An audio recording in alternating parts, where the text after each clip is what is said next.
Good afternoon, everyone. This is Taylor Hudson, joined by Hugh McNaughton for Sprague's Market Brief on September 6th. Thanks for joining us. We decided to do the market brief today because we had a very important announcement that the financial markets and commodity markets were watching, and that was the ECB, the European Central Bank, announced today that it was going to undertake a bond buying program.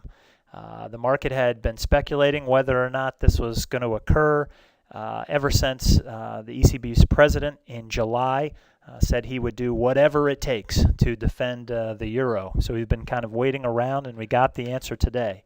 So we thought we'd start there. And Hugh, I was wondering if I could pass it over to you and just give us an overview of what exactly did the ECB announce today they were going to do? What kind of bonds are they buying? And what's the thought? What will this generate? Their announcement today related to a program to buy back, or I should say to buy bonds with a less than a 3-year maturity, which is significant to the extent that it does have some limitation, even though the ECB was careful to say there would be unlimited ability to buy those bonds. So no monetary limitation, but a time frame limitation. And the significance of that is that it would it would overcome the concern on the part of the more conservative ECB members, Germany particularly, that somehow this would turn into a long-term proposition, a long-term bailout program. So if you have a bank going in and buying bonds of short duration, 1 to 3 years, they're going to be buying. Are they going to be buying the debt of countries like Spain and Italy and Greece, that sort of stuff? That's exactly the purpose, Taylor. They're looking to effectively subsidize, if you like, the debt on the part of Spain, Italy, and Greece, of course.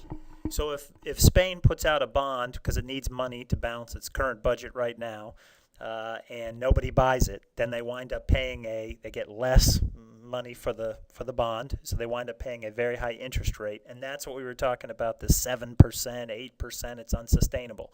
So now you have the ECB coming in with a lot of firepower, if you will, and they're going to be able to buy these bonds no one else wants and effectively pay more for them than the ordinary market would, and therefore allow Spain and Italy to borrow at a less than market rate. Is that correct? Absolutely. It's like playing Monopoly, and somehow somebody bends the rules, or you find I don't even know if the rules of Monopoly allow this, but you find somebody that you're playing with gives you a loan as opposed to being knocked out of the box, and that's what the ECB is doing here. All right. So does this mean that we should hear less discussion going forward about breakup of the Eurozone, about Spain and Italy not being able to meet their current needs, and probably less rioting in the streets? Is that the idea? I think it's a major step, a very vital step in that direction. Without this, it's hard to see how, in fact, the long-term survival of the Eurozone would even be a factor.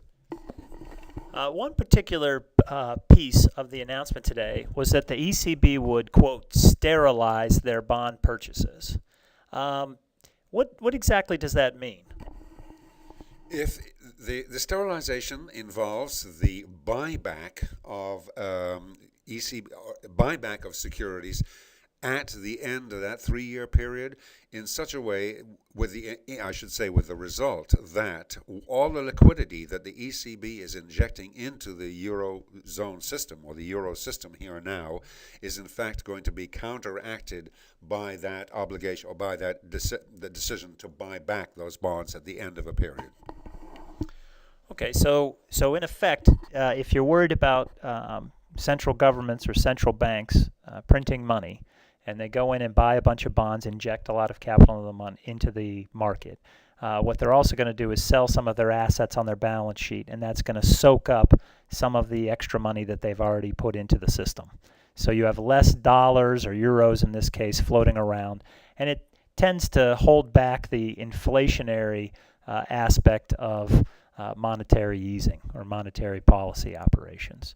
So that's it's very interesting. It was a small piece of the overall announcement, but what it basically suggests is is that the ECB is not looking to push the euro down substantially, to debase the euro and to get themselves out of this crisis by essentially making the euro more competitive on a world scale, exports more competitive, that thing, imports more expensive.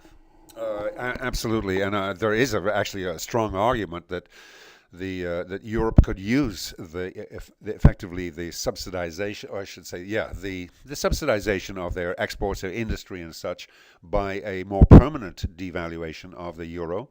But that's not something that has met with particular enthusiasm, especially on the part of Germany and the more conservative states. Okay, so it's interesting. Today's announcement gets everybody less worried about a complete debacle in the eurozone. However, there's a lot of doubt as to whether or not this means that it will help the Europeans escape the recession that they're currently in. But obviously, we want to know what's the impact on oil, what's today's announcement mean for that. So, Hugh, you wanted me to pull up a chart on the dollar versus crude oil over time. And for our listeners here, if they look at their screens, the black line is the dollar index. So this is the dollar's value relative to a basket of currencies around the world. And the red line is the WTI crude price. Obviously, we're going way back in time here, mid-90s through today. So why don't you talk about this chart, Hugh, and what your thoughts are? It's just axiomatic, and it's axiomatic that any dollar-denominated commodity is its price is going to fluctuate in relation to the relative value of the dollar. It's something called, I just saw this again today, something that I hadn't studied since Economics 101, the law of purchasing parity, I think it is, or parity purchasing, which is where a seller of any particular good or commodity or whatever expects to recover or recuperate in their own currency some sort of steady value for that product. So, to the extent then that you've got Saudi Arabia selling, a barrel of Arab Light for whatever it is these days, probably something like $91 or $92, and the value of the dollar goes down, it means that Saudi Arabia still expects to get the equivalent of $94 a barrel, even if the dollar has cheapened to the extent that it appears to be less, exactly 100. So. Well, very interesting. So my question to you, Hugh, is do you think today's announcement will have any bearing on the dollar going forward? I mean, obviously your chart here kind of shows weak dollar starting in mid-2000s. Also occurred about the time that you saw WTI start to spike and for everybody to get used to $100 crude.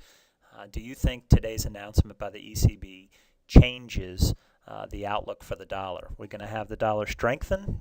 What's your thoughts?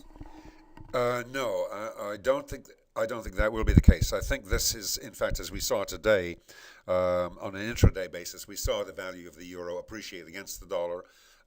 Clearly, the confidence in the survival of the eurozone had a lot to do with that. The sterilization feature that you mentioned, or sterilization or whatever they want to call it, that you mentioned, obviously again a non-inflationary factor relative to the forward strength of the euro. Unlike the prospect of economic financial stimulus in the U.S., where there has been no discussion of any anti-inflationary step like that. It will simply, without a question, weaken the dollar as we go forward. But I think you had a very good point to make about that point in time. If you look at that chart, where in 2003 we had a significant crossover between the value of the dollar and the value of crude oil, and I think that's something that you should elaborate on. Well, when we were having this discussion before we stepped into the room here to record the program, you were obviously focused on the currency aspects, which are good, and I wanted to, as I thought about the announcement today, I kind of stepped back and thought, well, this is a market that's been, every time we've done a discussion and we've said, what could push the crude oil market down over the near term, we've always come back to, well, Europe is out there as a potential nightmare.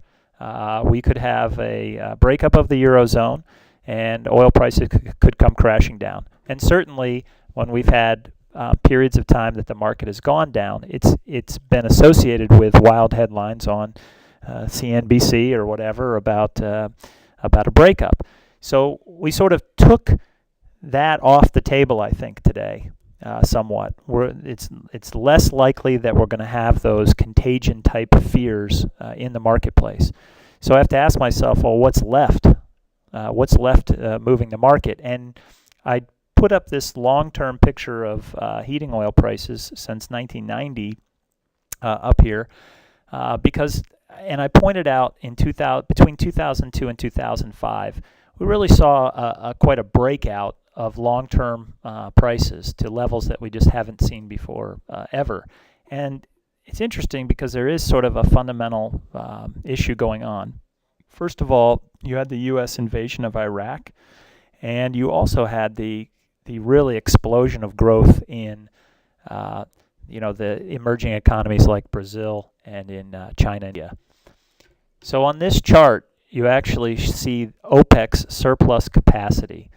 And on the left-hand side, we see 2001, 2002, we had 4 million barrels a day, 5 million barrels a day of just extra capacity that Saudi Arabia and a number of other countries could turn on in case something bad happened.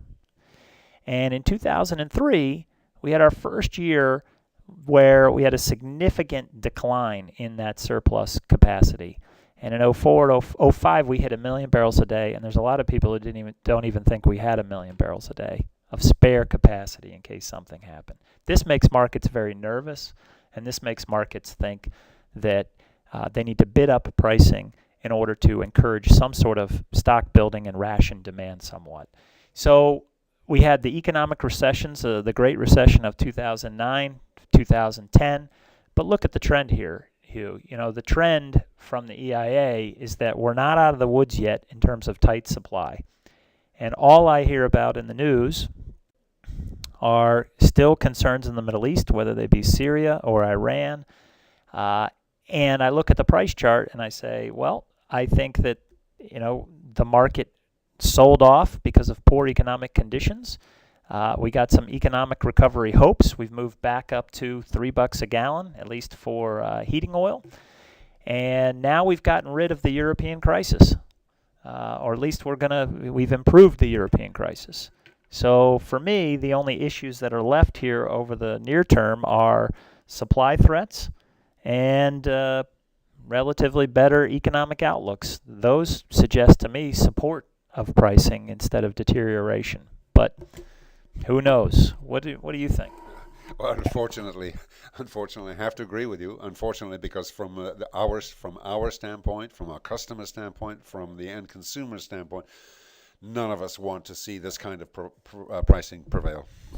I think what's good about your argument as well, though, is the fact that you don't think that the type of stimulus, if the Fed delivers it, a QE3, if you will, is not going to strengthen the dollar. It's going to weaken it. The Fed's purchases of bonds in the markets are not sterilized. They are literally printing of money. They are comfortable with debasing the dollar.